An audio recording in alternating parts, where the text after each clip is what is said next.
আহি পালে বাকি সব ঠিক আছে কষ্ট হোৱা নাই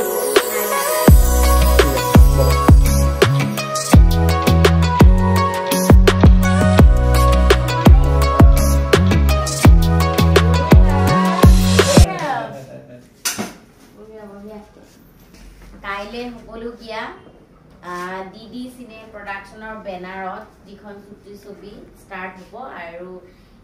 এখেতকটো কবই নালাগে সকলোৱে চিনি পায় অসমবাসীয়ে চিনি পায় অমিতাভ ৰাজখোৱা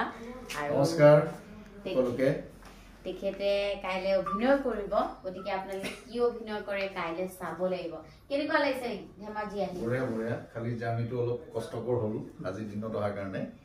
কিন্তু বাকি এভৰিথিং ইজ ফাইন कोई बात नहीं कष्टर फल सदाय